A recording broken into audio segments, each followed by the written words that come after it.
Good afternoon, everybody. Thank you very much for coming. I'm Michael Farthing. I'm a physician and gastroenterologist, and I'm president of UEG.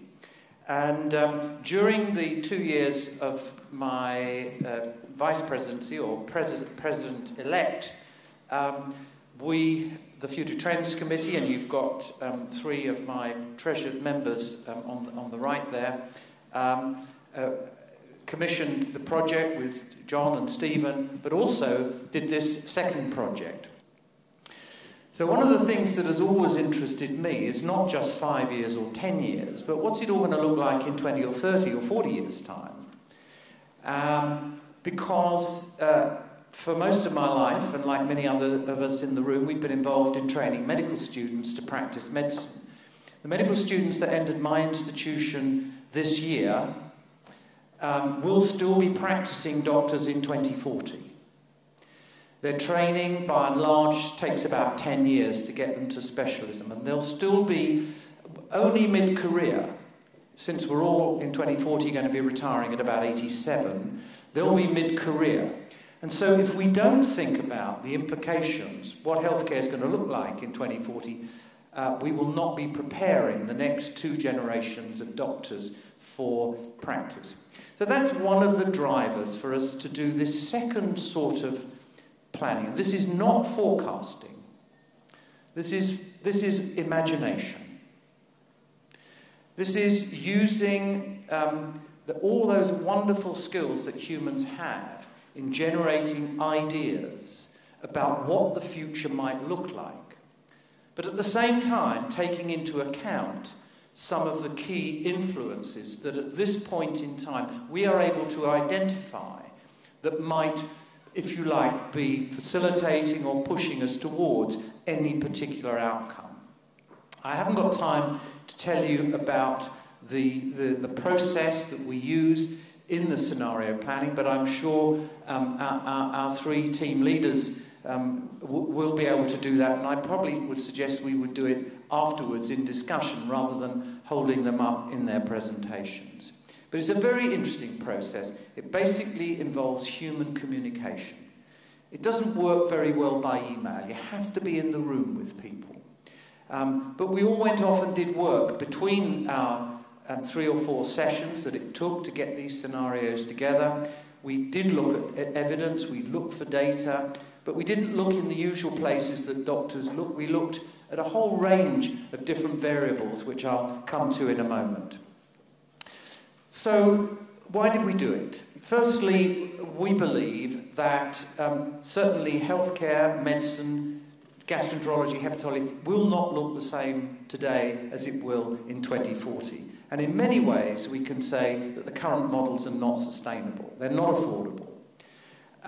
The other big variable, of course, is our populations are changing.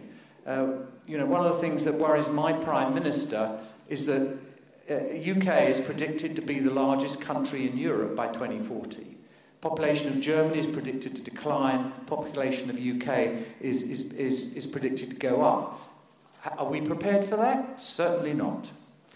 And the burden of disease is changing. John has talked to you about diseases that are going to get less common and may completely die out by 2040. I would think Helicobacter by 2040 is going to be a rare organism. People will be collecting them because there'll be so few of them around. But we've seen other diseases that are almost certainly going to continue to increase. The pictures that you will see emerge from these scenarios are interesting. And I think we came down to it at the end, it'll depend very much on how Europe overall is functioning as a business, economic and social unit. Will it be flourishing? Will society have indeed slipped and become impoverished? And are we going to be in a zero growth or even negative growth environment as Asia continues to grow? What are the implications for these two situations in terms of our ability to deliver high-quality services? What will happen to those incidence figures that John has talked about? And will you be prepared? I mean, will all of us be prepared for these consequences? And I think at the moment we're probably not. So why? These scenarios help us to focus our thinking, help us to think about strategies for the future, help us to respond to this continuing evolution of hard data collected by groups such as John and Stephen work with. We're going to present you with 3 very challenging scenarios. I should say that I personally don't think any of these particular scenarios will happen, but they all have something to contribute to the way in which we think and plan and develop our ideas about the future. And of course, the way we do this is to use each other. And I think par excellence, scenario planning requires people to meet together in the same room, in probably small groups, using a whole range of resources that they don't normally use. And I think we as doctors do not normally think like this. We are evidence-based people. We read, we take the evidence, we may do an experiment, we may do a survey, we get the evidence in, and then we respond to it. And we practice evidence-based medicine. This is not evidence-based medicine. This is something quite different. And there we are working. We had an expert partner to work with, Norman Partners.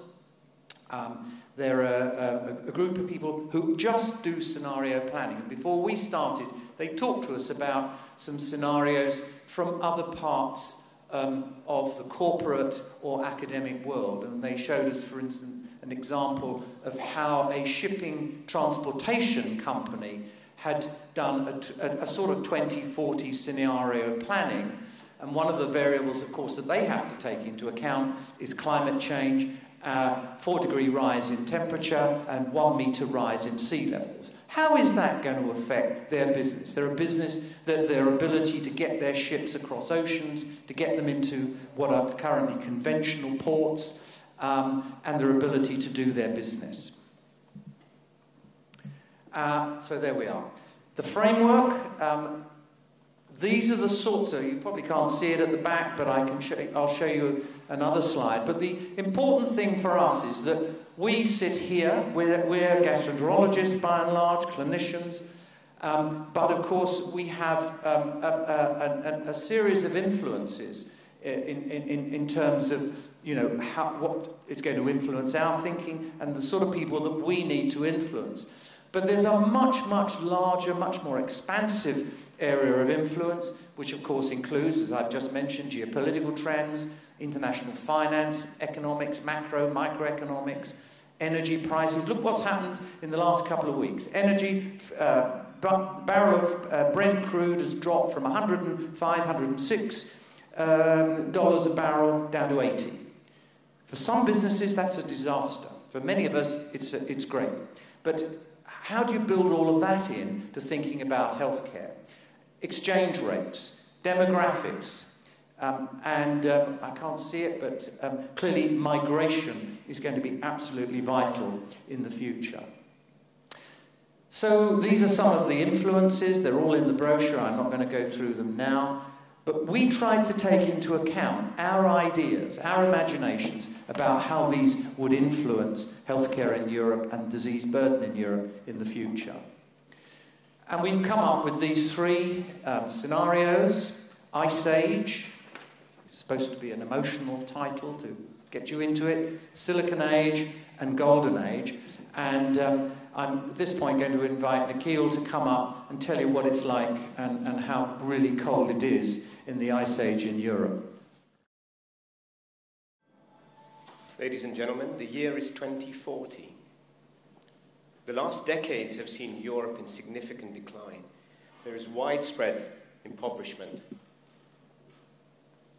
And what does this mean for public health care? It means that we now have a 2-tier system of medicine, and we see that what we knew of public health care no longer exists. So why has this occurred? Well, during the last 25 years, Europe has suffered a dramatic downturn, what we refer to as the Ice Age. Why has this occurred? Well, there's many external influences that have come along. There's been a depletion of natural resources. There's been catastrophic events in climate change. There's been wars. There's been terrorism. The population has changed. People, industries are moving away from Europe, and we are now left with an elderly population. Now, all of these have come together to give rise to economic crisis and widespread impoverishment. The European Union no longer exists. Most of the population are employed, the population is poor, and a lack of regulation has meant that the population is now exposed to environmental hazards. Religious groups, alternative health sects are on the rise. So what might this look for healthcare provision, or what does it look for healthcare provision in 2040? Well, what it means is that we now have limited public finances, and the money is in the hands of very few. These are rich individuals, these are enterprises, and these are private insurance companies. This has meant that society is now split into the rich that are able to buy healthcare, into the poor that have to access what is left of the so-called public healthcare. So who are these rich? Well, these are the well-off, middle to high-income individuals, those that can buy private healthcare, those that actually work for multinational companies that are able to benefit from health insurance schemes. Now, these individuals can access so-called elite health, and this is health that has benefited from all the research, that has benefited from improvements in technology, and where medicine has really seen an advance. But this comes at a high cost, and therefore chronic patients who have to access this repeatedly over years are gradually becoming poorer and beginning to drift away from this so-called rich system. But for those that can afford this elite health, they enjoy good health. They enjoy good health to an elderly age. However, they remain susceptible. They remain susceptible to increased drug resistance. They remain susceptible to infectious diseases, to new age illnesses, and there's an increase in psychological conditions, the so-called well sick. But this is a minority of the population. What about the majority poor population? Those that have to try and access this public health care. Who are they? Well, they are the low to middle income earners, those who are working in public sectors, the neglected populations.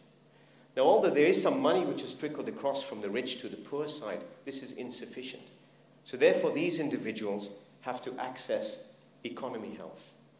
Economy health where resources are poor, where diagnosis and treatment is not only delayed, but it is substandard.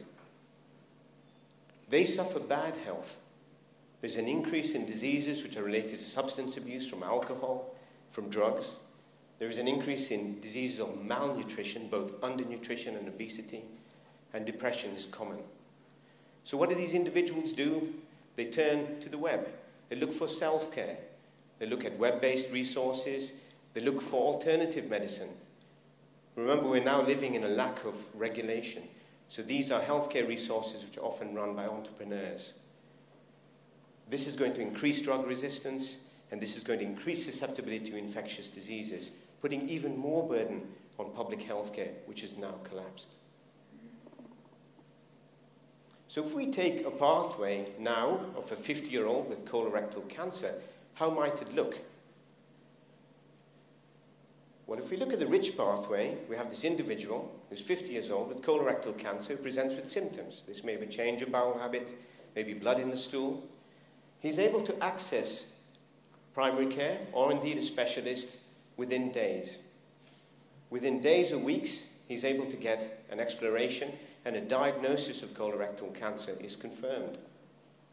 A multidisciplinary specialist team is convened, and using the latest technologies, this team is able to carry out a very effective pre-treatment workup to look at the severity of the disease, to look at the extent, and then to start state-of-the-art treatment for these individuals. They are being treated early on. The chances of complications are low. And after this treatment, they will go on to have post-surgical surveillance, and that is not only for the individual, but for the family as well. So the outcomes are likely to be good.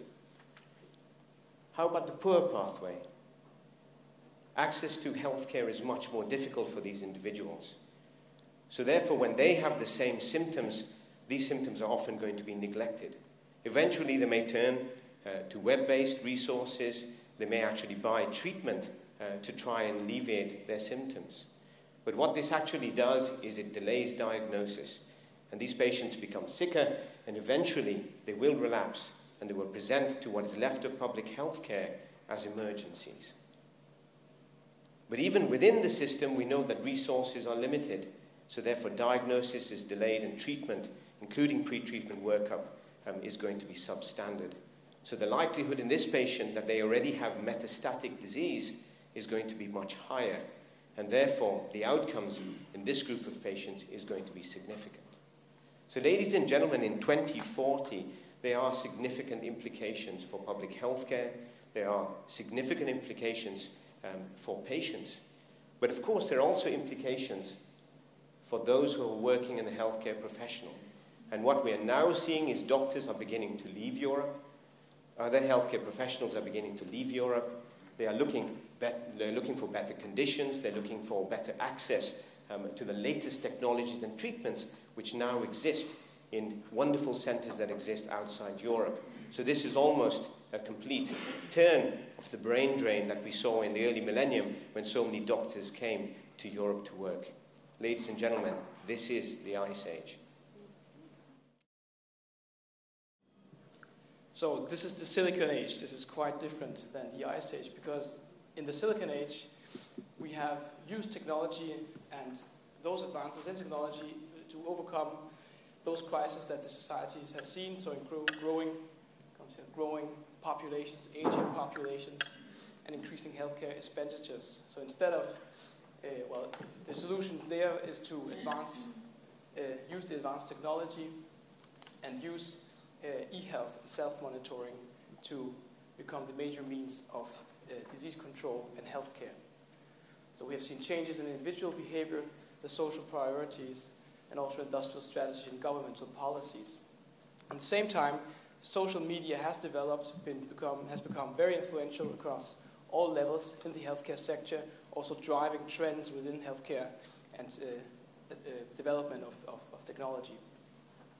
The European Union is still existing in the Silicon Age and has in fact promoted these developments by changing legislation and helping standardizing care across Europe by using these technologies. However, healthcare is still not available equally for everyone. There is a large group of non-EU immigrants who are relying on social security, who are draining resources and escalating the healthcare expenditures. The Silicon Age came to be because a growth in the economy in the EU, and thereby advancements in technology, in medical knowledge, and in data management. This was then used by public and private partnerships, collaborative ventures, in order to implement these advances in medical science together with a growing and more widespread use in social media in order to reduce costs, improve efficiency, and this was done by developing high-tech, low-cost solutions for robotic care. So in the end, taking away a lot of the manpower in the healthcare sector, standardizing it, making it more automated, and to give it to as many people as possible. At the same time, on the right side, the health behavior changed in the population. So going towards self-monitoring and self-cure and preventive medicine in the population.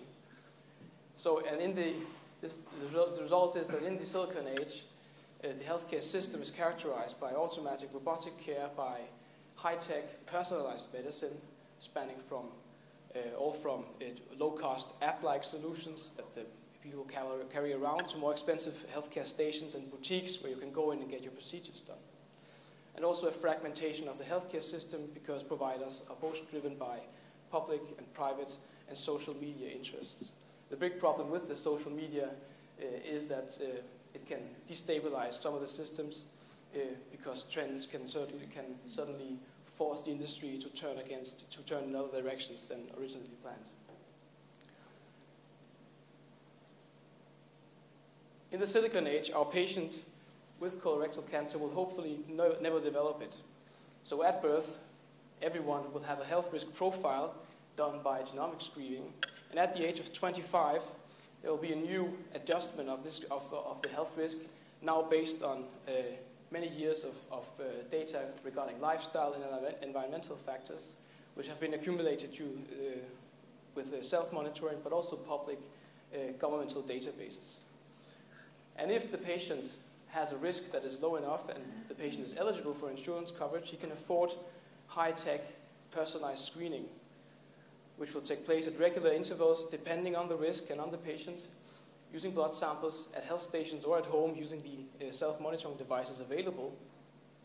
And should there be any need for further investigations or treatment, this will take place immediately at these healthcare stations. They can be found anywhere in supermarkets around the corner, or they could be hospital-like buildings. This will then, in the Silicon Age, have led to a decrease in mortality and occurrence of colorectal cancer. On the other hand, if the patient is not eligible for insurance coverage, he can't afford it, he's in a too high risk, his lifestyle is wrong, then the screening system for this patient will more be based on his own compliance and interest in it. And we'll look sort of what we offer today in many countries. So he will have to seek a doctor or the healthcare station himself and pay for it. Meaning again that the diagnosis can be delayed. And for this group of patients, mortality and occurrence of colorectal cancer will maybe not have changed. It might even have increased, again, depending on compliance. This also means that the role of the doctor has changed significantly in the Silicon Age. The doctors are not the first place to be referred to anymore, since patients are monitoring themselves. Actions are being taken based on algorithms analyzing the data, and they will go and seek further investigations, blood samples, even treatments on their own. Doctors in the Silicon Age are more health assistants, consultants, coaches who can help the patients understand and navigate through the complex network of their own health records. Ladies and gentlemen, welcome to the United States of Europe. It's 2040. Since a few years, we're working in a very strongly united Europe. There are no more borders across countries, and we live in a strong and well-coordinated Europe that has been able to ensure a high-quality healthcare for all European citizens. These changes derive from back in 2014, when we were able to see some of the changes, including influx of immigrants, changes in the climate, changes in the population migration, to which Europe has been able to respond with the changes in politics, with a strong regulation, leading to homogenized education, changes in the legislation system. Despite the fact that economic growth has slowed and environmental issues were present, there has been a strong response that was able to address this issue and push into the agenda preventive medicine that is nowadays very efficient. This has resulted in peace and stability across Europe that it's hopefully durable until 2070. Let us review which were the determinants that led to the appearance of this golden age for Europe. The determinants were the low economic growth and demographic changes early in the 2 decades of the 21st century, the migratory fluxes of people from outside Europe into Europe, climate changes and global warming. This was putting pressure on the economics and on the environment. So what happened? How was Europe able to respond to these challenges? There was clearly the need for a more stringent legislation and a stronger European governance. And this governance was exerted very strongly with the implementation of a more stringent legislation Europe-wide, with losing of the powers of the individual states across Europe, and with the enforcement of a taxation and budget control at a supranational level all over Europe. These changes were also favored by the technological advances that led to the appearance and development of e-health. And the critical points following these changes in politics were the adaptation of industry to more stringent requirements. For example, food industries were taxed very highly if they would produce foods with a lot of calories that would favor obesity. And this was strongly regulated by the government. On the other side, the homogenization of the healthcare and the educational system fostered by the European government allowed to propose a generalized medicine for all citizens. And finally, since a few years, there was the political change of the creation of the United States of Europe as a new political structure. So in this situation, in this golden age, what is the pathway for a colorectal cancer patient? The first point is that there are no borders anymore. The management of the patient is occurring all over Europe with different expertises across the former national states. So even if a patient is from the UK, complains for symptoms, he might go to a local pharmacy and get his or her initial workup, where maybe blood is drawn, is sent to a centralized lab, is made a diagnosis of anemia, and then maybe the patient is receiving an endoscopic capsule, the reading of which is done remotely in a center, maybe in the Netherlands. Once a diagnosis of colon cancer is made, the availability of e-health and novel technology allows to subject this patient to genetic profiling, both in the tumor, but also to the somatic cells of the patient. And the patient receives a pharmacogenomic profile. And for example, this individual patient, according to the most recent trials, according to his or her profile, could receive a pre-treatment with a given anti-cancer drug, I've called it KJX, before surgery. And this would maximize his chances of success for therapy. However, the United States of Europe, because this patient has a moderate chance of responding to this drug, might not allow reimbursement of this drug. So the patient is treated more conventionally, maybe surgery and adjuvant treatment, and his eventual outcome might even be unfavorable compared to the very high standard of care that would be possible. So it's a golden age, but we must be aware that this golden age might come at the expenses of having not really the very top healthcare for all people, while we are having some decent and good healthcare for all the people. And the role of the doctor in this condition is to maintain a sort of a traditional role, but they will have to come to terms to the e-health solutions that are available for the general population, but also with the restrictions that are posed by the strong and central government that maybe will not allow prescription of some given drugs. Thank you.